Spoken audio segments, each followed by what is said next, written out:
साथीहरु तपाई पनि यस्तै संखे किराबाट एकदमै धेरै परेशान हुनुहुन्छ भने हेर्नु है त काउली रोपेको छ यहाँ। यो काउलीको बोटलाई हेर्नु त कसरी खाएको छ संखे किराले, यसरी खान्छ है। अनि यो काउलीको बोटलाई नै भोलि बिहान हुँदाखेरि कामै नलाग्ने। यसको चाहिँ दुईटा उपाय छ। एउटा चाहिँ कि त यसरी संखे किरालाई मार्दिने, यसरी यसले चाहिँ पट सबै जतिवटा संखे किरा आइलाग्छन् त्यतिवटालाई यसरी मारिरहनु पर्यो। होइन अब त्यो सकिँदैन भनेदेखि चाहिँ संखे किरालाई चाहिँ यसरी हाम्रो यो आयोडिनयुक्त नुन, यो नुनलाई चाहिँ संखे किराको जिउमा पर्ने गरी मार्न मन लाग्दैन भनेदेखि चाहिँ संखे किराको जिउमा पर्ने गरी हाल्ने। हेर्नु है त कसरी यो किरालाई चाहिँ म एउटा तपाईहरुलाई डेमो गरेर देखाउनु है त। काउलीको बोटमा कसरी खाएर बसेको छ। हेर्नु त्यहाँ नुन पर्ने बित्तिकै यसरी पार्लाक पुर्लुक परेर चाहिँ किरा चाहिँ मर्छ।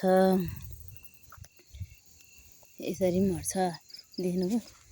ल हेर्नु यहाँ पनि यसरी बसिरहेको छ। यसलाई यसरी हाल्ने। यसको उपाय हुने चाहिँ यही नै हो। अहिले चाहिँ जताततै खाली यही मात्रै, यही किराले चाहिँ दुरुक्क बनाएर काउली रोपे काउली, साग रोपे साग, जे भनौँ त्यही चाहिँ जे रोपे पनि खाइदिएर चाहिँ यसले खाएर चाहिँ अहिले चाहिँ केही कमाइ नै गर्नलाई नि जाँगरै नभएको हुनाले चाहिँ अहिले यसको चाहिँ अति उत्तम उपाय भनेको चाहिँ यसरी यसको जिउमा ल हेर्नु है त कस्तो हुन्छ। ल हेर्नु है त यसले पहेँलो छादेर त्यसरी मर्छ। यो चाहिँ देख्नुभयो त। तपाईहरुलाई पनि यस्तो संखे किराले चाहिँ यसै गरी दुःख दिएको छ भने चाहिँ तपाईहरुले पनि यो उपाय अपनाउन सक्नुहुन्छ। ल हेर्नु है त काउली रोपेर गएको, हिजो रोपेर गएको, हिजो त हेर्न आइन। ल हेर्नु कति छ संखे किरा, हेर्नु त टन्नै छ। ल हेर्नु यसरी छ पक्कै। ल हेर्नु है त त्यहाँ घाँसमा त ल हेर्नु कति छ। यसरी झपक्कै एउटा बोटै हिजो रोपेर गए, यसरी रोपेर गएको काउली एउटा बोटै नराखिकन खाएको छ। हेर्नु त यहाँ हिजो आज पनि यसरी काटेर खाएको छ। ल हेर्नु गुबो जति सिध्याइसके हौ। उभियो काम लाग्यो त गएन। यो काउलीको डाँठै खाइसकेपछि के काम थियो।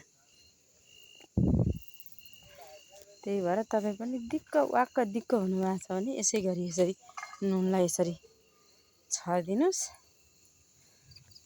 काउलीको बोटमा पर्ने गरेर। कि भनेदेखि यो संखे किरालाई चाहिँ अघि नै मैले देखाए जस्तै एउटा ढुङ्गा लिने, या त गोडाले कचक्क पार्ने, किचेर मार्ने। यसरी यो दुईटा उपाय गर्नु नभएदेखि चाहिँ तपाईहरुले चाहिँ कुनै पनि तरकारी बाली चाहिँ खान यसले चाहिँ अति नै दुःख दिएको छ। तपाईहरुको बारीमा पनि छ र अरु कुनै यसलाई भगाउने तरिका रहेछ भनेदेखि चाहिँ यहाँ पठाइदिनु पर्यो मलाई पनि। हजुर कमेन्ट हेर्नु कति धेरै संखे किरा छ। भसक्कै पारे यसैले त हो नि। हेर्नु न यहाँ कति धेरै छ। ल खाइसक्यो त।